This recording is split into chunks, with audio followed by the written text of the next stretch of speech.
Onitsha, we were taught values and admonished to always choose harder right instead of easier wrong.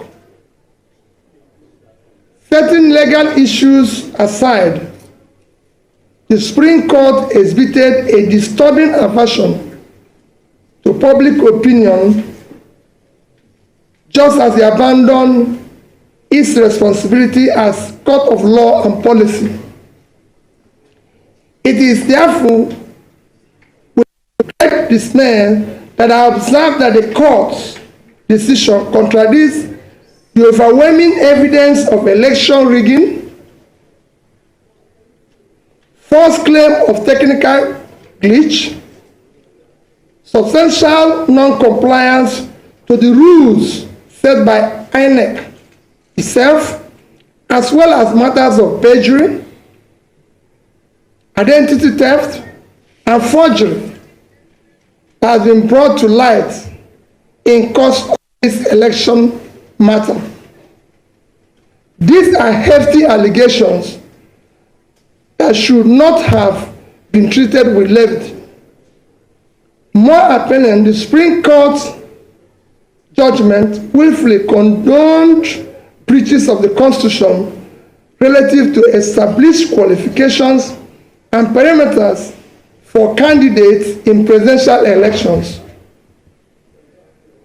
With this counterintuitive judgment, the Supreme Court has transferred a heavy moral burden from the courtroom to our national conscience.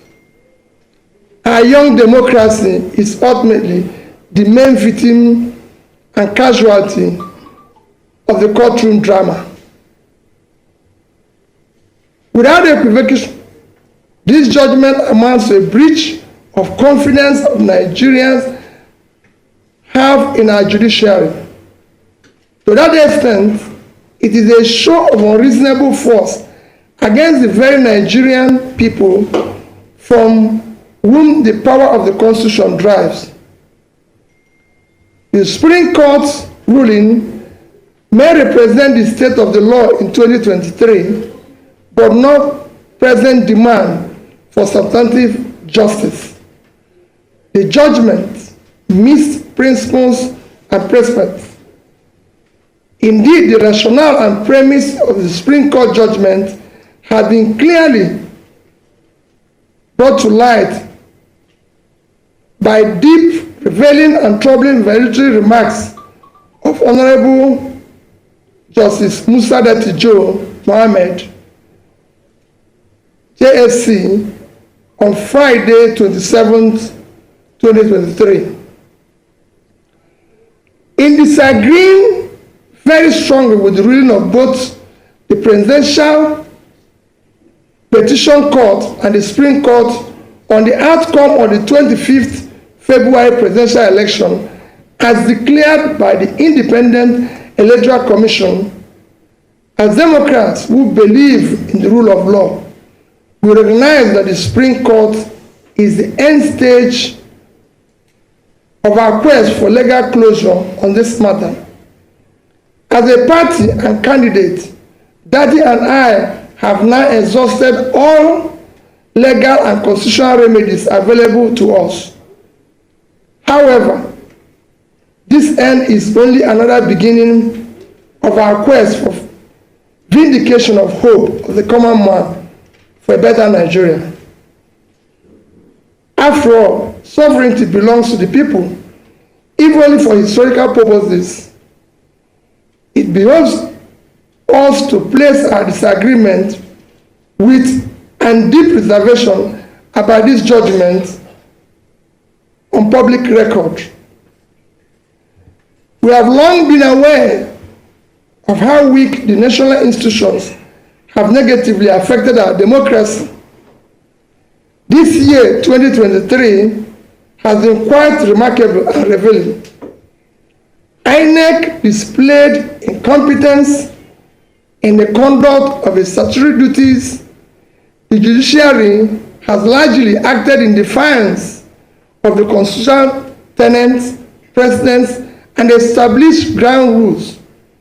Political expediency has preceded judicial responsibility. A mechanical application of technicalities has superseded pursuit of justice and fairness. Both INEC and Supreme Court, as referees respectively, shifted the goalposts in the middle of the game. Where the value and import of INEC and recent Supreme Court ruling ends is where our commitment to a new Nigeria begins. Our mission has been more about anchoring a new Nigeria, and it remains unchanged. It is a nation where things will work, where the country will be led from its present waste and consumption orientation to a production-driven economy. Our commitment is to a nation anchored on principles of prudent management of resources, to quickly pull millions out of multidimensional poverty, ensuring transparency and accountability in equitable distribution of opportunities, resources, privileges. In the new Nigeria, we aim to address all unmet needs by showing compassion for all those left behind by the present system. Going forward, we in Labour Party and the Obedient Movement are now effectively in opposition. We are glad that the nation has heard us loud and clear. We shall now expand the confines of our message of hope to the rest of the country. We will meet the people in their places where they feel pain and answer the needs for hope. At marketplaces, motor parks, town halls, boardrooms, university and college campuses, we will carry and deliver the message of a new Nigeria. As stakeholders and elected Labour Party officials, we will remain loyal to our manifesto. We will continue to canvass good governance and focus on issues that promote national interest and unity and cohesion. We will continue to give primacy to our Constitution, rule of law, and the protection of other liberties. We will offer checks and balances and will vie robustly in forthcoming elections to elect those who share our vision of a new Nigeria. Given the present national circumstance, there is compelling need for a strong political opposition. We shall therefore remain in opposition, especially because of the policies and governance modalities that we in Labour Party campaign for, especially the issue of reducing cost of governance, moving the country from waste and consumption to production, reducing inflation, ending insecurity, promoting the rule of law, guaranteeing the responsibility to protect and stabilize our national currency, are clearly not the priorities of the present administration, nor is it interested in achieving sustainable development goals. It has one thing that has gladdened my heart in course of the struggle in the past 18 months. It is the passionate desire of our people, especially young Nigerians from across ethnic and religious divides, to construct a new and restructured Nigeria that will work for all Nigerians. The goal remains the guiding light and abiding inspiration. Finally, I thank all Nigerians who believed in what is now only a revolution postponed. We deeply appreciate the unalloyed, non-partisan moral support millions of youths and ordinary Nigerians across ethnic, religious, geopolitical divides have continued to give Dati and I. We extend our heartfelt gratitude to Nigerians who have supported this mission from the onset. We salute the leadership and members of Labour Party, the Obedient Movement, the Obedient Presidential Campaign, Nigerians in diaspora, support groups, and all people of goodwill who worked diligently and hoped for realization of the beginning of new Nigeria in this election cycle. Nigerians who supported our cause have done so out of patriotism and their sincere conviction that our nation requires and deserves dedicated and visionary leadership who will lead Nigeria toward a brighter future. The energy and dedication of Nigerian youth and obedient movement have been simply amazing. I appreciate and salute them. I want to assure them that this is not the end of our journey, or in fact, the beginning. Nigerians heard you, the world have taken note, and will not forget easily. We shall endure, persist, until we reach our destination, because the new Nigeria is our destination. A destination is not an event. We thank in a special way our legal team. We also thank elder statesmen whose wise counsel were immeasurable. To them, we wish to state unequivocally that this judicial outcome, an obvious misinterpretation of substantial justice, has by no means foreclosed realization of a new Nigeria that is possible.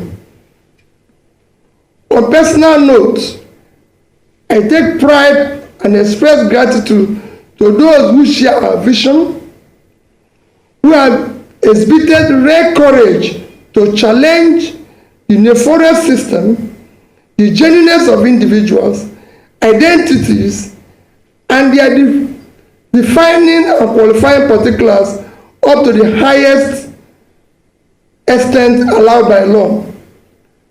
Nigeria holds out hope of infinite possibilities leading to a desirable greatness.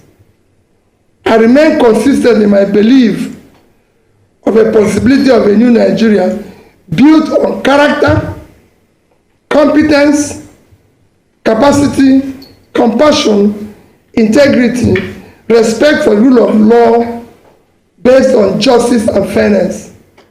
God bless you all. God bless the Federal Republic of Nigeria. Thank you.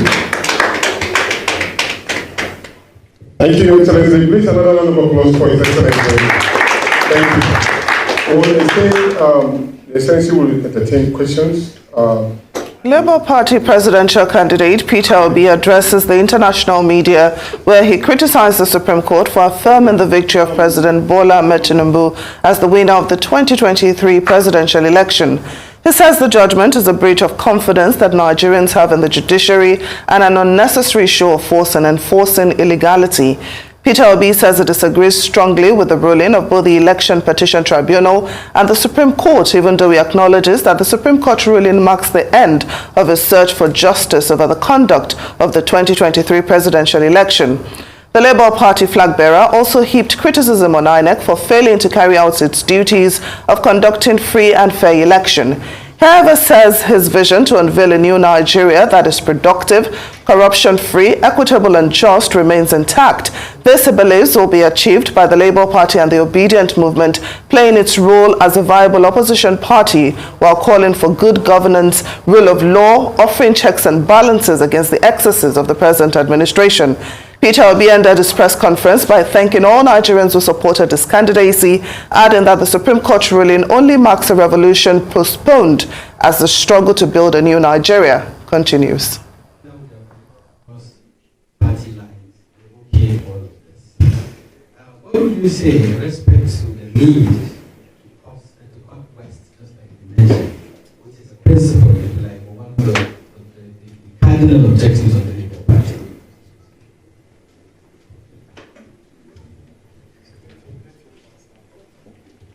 Well, thank you very much. Let me first elucidate a bit.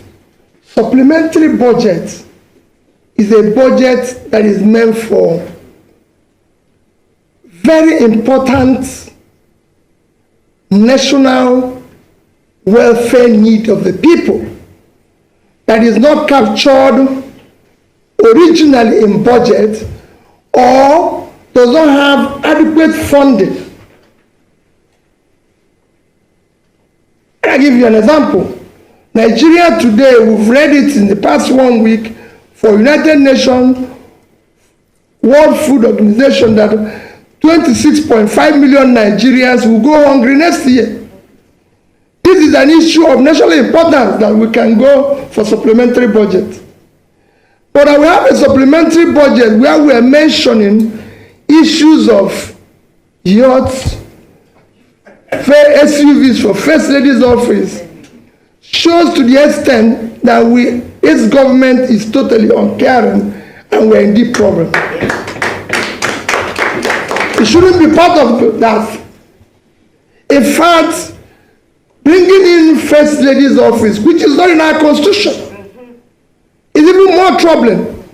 All funds meant for First Lady's office should be allocated and addressed to dealing with the girl-child issue of education, to deal with the issue of education of the girl child in Nigeria.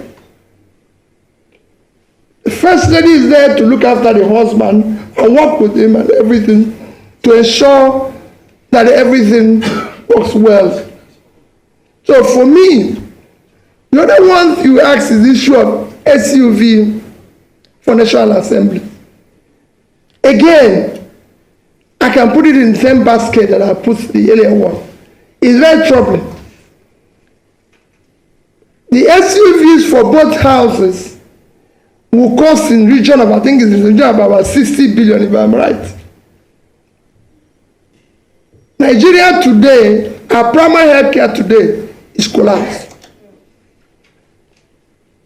Which consequently, Nigeria now have higher infant mortality than India, a country that is 7 times our population.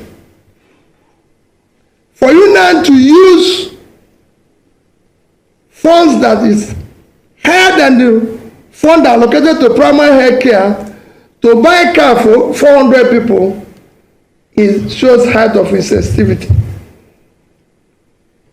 And we have a way we can buy a more competitive vehicle and everything for them, even from locally made, and most of them, even in the Senate, are people who already have cars. We don't really need to buy vehicles for them because some of them are my colleagues, ex-governors and everything. Do they need new cars again?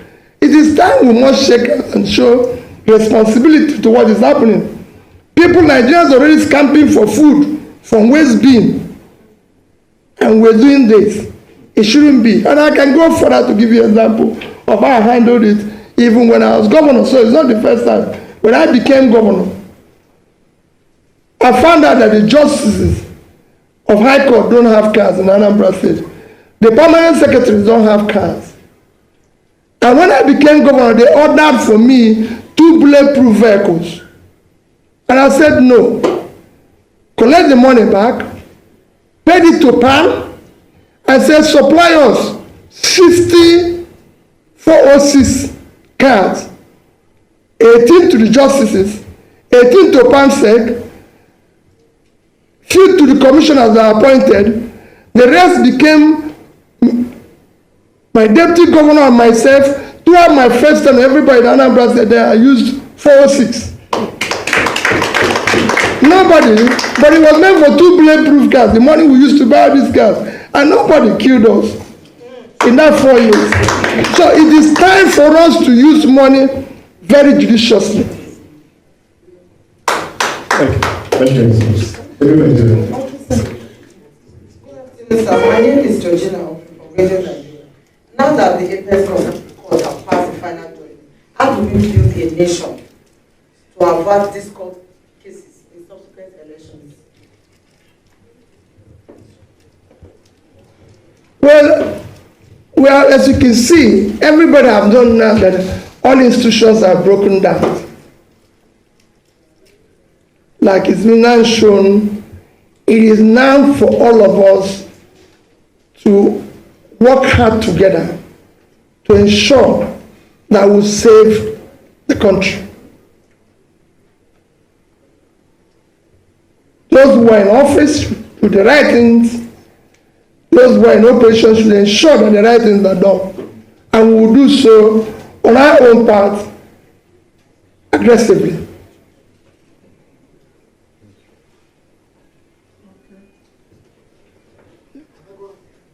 Yes.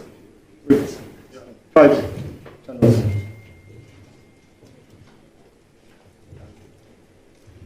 Excellency, my name is Friday. I work for Channels TV. I'd like to ask you, sir. The presidential candidate of the People's Democratic Party, when they also picked on this same topic, the Supreme Court judgment, he made some recommendations. And one of the recommendations that I can remember giving now is this recommendation for a single term of 6 years on a rotational basis, rotational presidency. What's your view on that? And I just want to take you quickly on the issue that my colleague from Daily Trust raised, the issue of cars for people in the National Assembly. It is true that your party is in opposition now, since by virtue of the judgments of the Supreme Court. But you have your members of your party who are in the Senate, like we have one of them here. We also have some of them also in the House of Representatives. They are beneficiaries of this. So to what extent are you going to engage with them? And of course, those lawmakers at the state level, so that they will stand different from other lawmakers in these parties that seem to be doing things contrary to your vision.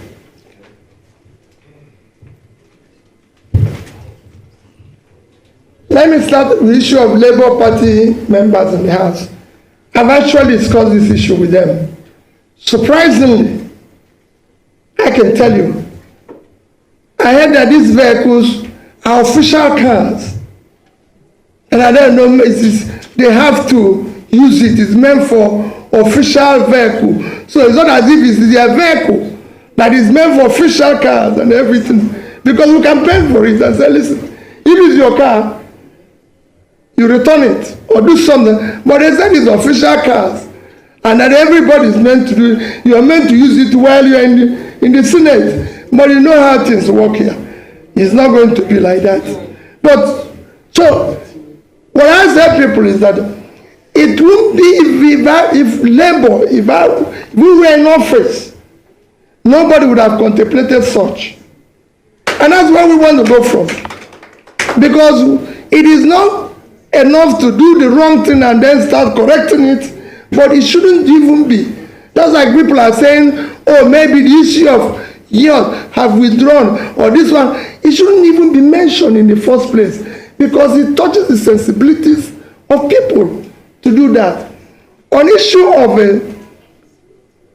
the single tenor, we campaigned vigorously on issue of restructure and reform. So that is clear. And that would have included so many amendments to make this constitution be a workable and functional constitution that will be productive for Nigeria. Including in that would have been issue of single tenor. I thank Vice President Atiku Abubakar for his position and his commitment to ensure that things work better going forward in Nigeria. But I disagree slightly. I will go for 5-year tenure, which will go for 30 years, rotational, or 5-year tenure. And I also campaign for one thing. If we cannot go back to issue of parliamentary democracy, we must have a quasi system that will allow our leaders elected, whether prime minister or president, to be able to be part of the legislature, especially to answer questions, maybe presidential question time or prime minister question time, instead of hiring surrogates and people who are not elected, who have nothing to be canvassing and telling us stories. We want to hear from the people we elected now. And that is critical. It's very important. We cannot continue with this way where we are now, where people have outsourced leadership.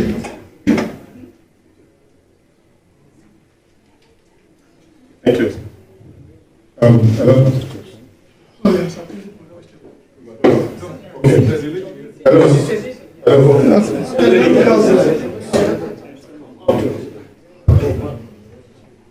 Good afternoon, Your Excellency. I'm my name and I report for who was the general election. There were calls for you and the presidential candidate of the People's Democratic Party to come together and unite to fight the APC government. And after the elections, people were still saying that if you had obeyed such calls, that we would have been having a different story now. Do you regret not answering those calls? And do we see you collapsing your structure to have this kind of a thing in the future? Thank you. Thank you. We don't regret anything we did. We came out and campaigned on a new Nigeria. No other party did. And we remain, our position remain consistent. We're consistent on that. On a new Nigeria. A Nigeria where things will be done properly. So we're not regretting anything. We don't know who knows tomorrow. If you can predict tomorrow, I don't think you'll be here. We can't predict tomorrow, but I'm telling you where we are. Our commitment is on a new Nigeria, and we remain committed to it.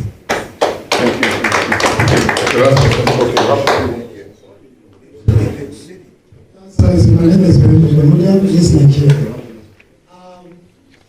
You make an assumption to being a strong opposition to this ruling government. The charity begins at two. First and foremost, I know that there's crisis in Labour Party. Even the German state, there's crisis in Edo. From what we have read so far and what we have seen so far, how do you intend to consolidate everybody across the country so that you can have a viable opposition?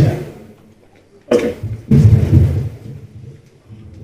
I hope this is the last one. Yeah, the last one. The last one from the air. The last one from the air.